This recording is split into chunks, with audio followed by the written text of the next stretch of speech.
नमस्कार, मैं हूं अंकुर। आप देख रहे हैं सत्यनिधि का न्यूज बुलेटिन। एक नजर डाल लेते हैं अब तक की खबरों पर।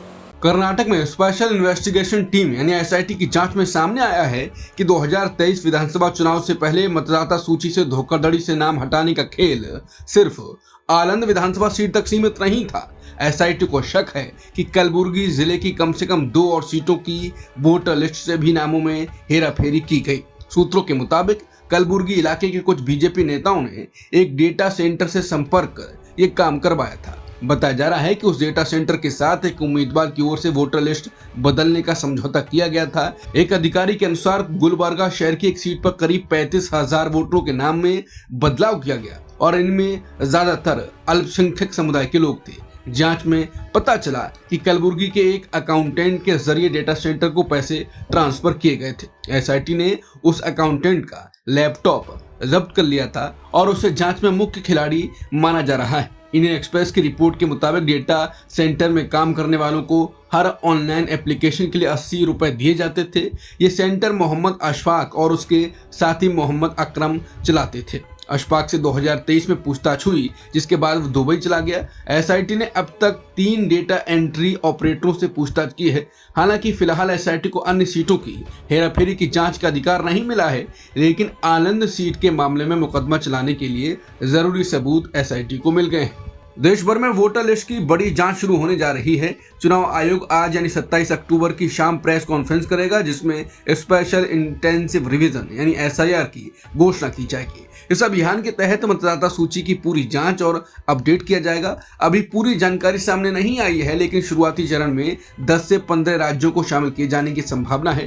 पहले चरण में उन राज्यों पर जोर रहेगा जहां 2026 में विधानसभा चुनाव होने वाले हैं, जिनमें तमिलनाडु, पश्चिम बंगाल, केरल, असम और पुडुचेरी शामिल हैं। बिहार विधानसभा चुनाव में प्रचार के दौरान आरजेडी नेता और इंडिया गठबंधन के मुख्यमंत्री पद के उम्मीदवार तेजस्वी यादव ने बड़ा बयान दिया। कटिहार की एक रैली में उन्होंने कहा कि अगर इंडिया गठबंधन सत्ता में आया तो हाल ही में पारित वक्फ संशोधन एक्ट को कूड़ेदान में फेंक दिया जाएगा। तेजस्वी ने मुख्यमंत्री नीतीश कुमार पर निशाना साधते हुए कहा कि उन्होंने हमेशा सांप्रदायिक ताकतों का साथ दिया है, जिससे राज्य में नफरत फैल रही है। तेजस्वी ने एनडीए सरकार पर भ्रष्टाचार और बदहाल कानून व्यवस्था के आरोप लगाए और कहा कि अगर उनकी सरकार बनी तो सीमांचल विकास प्राधिकरण का गठन किया जाएगा। उन्होंने वादा किया कि बुजुर्गों की पेंशन 2,000 रुपए प्रति माह कर दी जाएगी। दिल्ली सरकार के स्वास्थ्य विभाग ने 121 मोहल्ला क्लिनिक बंद करने का आदेश दिया है, जो आरोग्य मंदिरों से 1 किलोमीटर के दायरे में चल रहे थे। मोहल्ला क्लिनिक यूनियन का कहना है कि करीब 2,000 कर्मचारियों, जिनमें डॉक्टर भी शामिल हैं, उनको बिना कोई पूर्व सूचना दिए हटाया गया है। यूनियन अध्यक्ष जितेंद्र कुमार ने आरोप लगाया कि पहले मुख्यमंत्री रेखा गुप्ता ने क्लिनिक कर्मचारियों को आरोग्य मंदिरों में समायोजित करने का आश्वासन दिया था, लेकिन अब नई भर्तियां शुरू कर दी गई। वहीं डॉक्टरों का कहना है कि सरकार ने केंद्रीय प्रशासनिक अधिकरण के आदेश का पालन नहीं किया, जिसमें 2 हफ्ते का नोटिस देने को कहा गया था। केंद्रीय प्रशासनिक अधिकरण ने अगस्त में कहा था कि मार्च 2026 से पहले किसी कर्मचारी की सेवा समाप्त करने पर नोटिस जरूरी है। छठ महापर्व को लेकर दिल्ली में सियासत गर्मा गई है। आम आदमी पार्टी के नेता सौरभ भारद्वाज ने बीजेपी पर आरोप लगाया कि प्रधानमंत्री मोदी के स्नान के लिए यमुना किनारे वासुदेव घाट पर नकली यमुना बनाई गई है। उन्होंने दावा किया कि इसमें वजीराबाद प्लांट से फिल्टर पानी भरा गया है ताकि लोगों को लगे कि यमुना साफ हो गई है। भारद्वाज ने कहा, यह फर्जीवाड़ा दिल्ली और बिहार दोनों के साथ धोखा है। मुख्यमंत्री अरविंद केजरीवाल ने भी आरोप लगाया कि बीजेपी ने छठ की आस्था का मजाक बनाया है। वहीं दिल्ली बीजेपी अध्यक्ष वीरेंद्र सचदेवा ने पलटवार करते हुए कहा कि आपने 10 साल में 6,500 करोड़ खर्च करने के बाद भी यमुना साफ नहीं की। उन्होंने कहा कि आम आदमी पार्टी पूर्वांचलियों से नफरत करती है और अब छठ पर राजनीति कर रही है। अमेरिकी राष्ट्रपति ट्रंप के मलेशिया दौरे के दौरान राजधानी कुआलालंपुर में उनके खिलाफ जोरदार प्रदर्शन हुआ। न्यूज एजेंसी एएफपी के मुताबिक सैकड़ों लोग सड़कों पर उतरे और ट्रंप विरोधी नारे लगाए।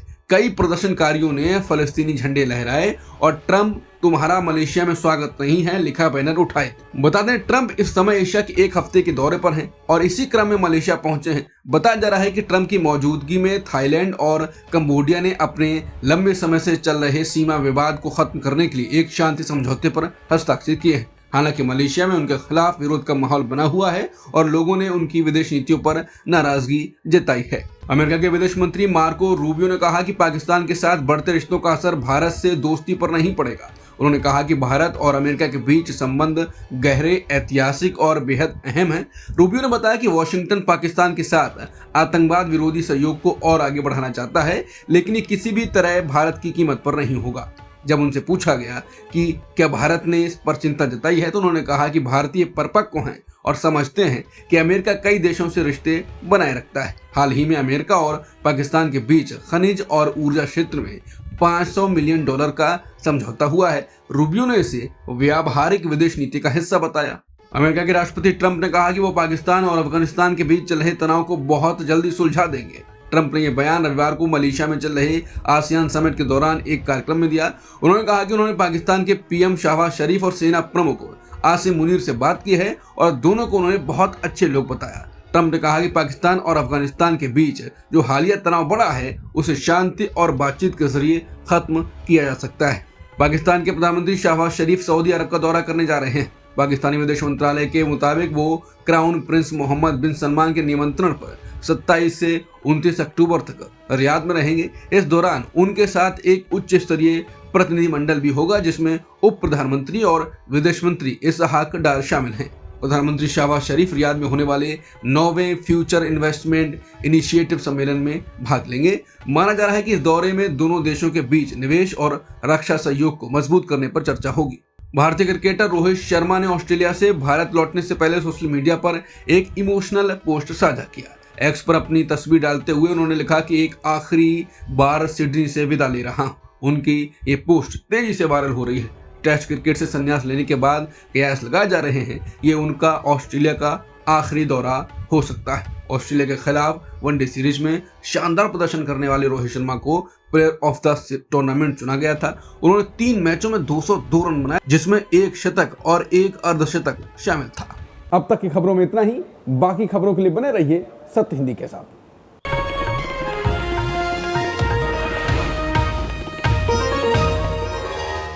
Copyright disclaimer under Section 107 of the Copyright Act 1976. Allowance is made for fair use for purposes such as criticism, comment, news reporting, scholarship, and research. Fair use is a use permitted by copyright statute that might otherwise be infringing.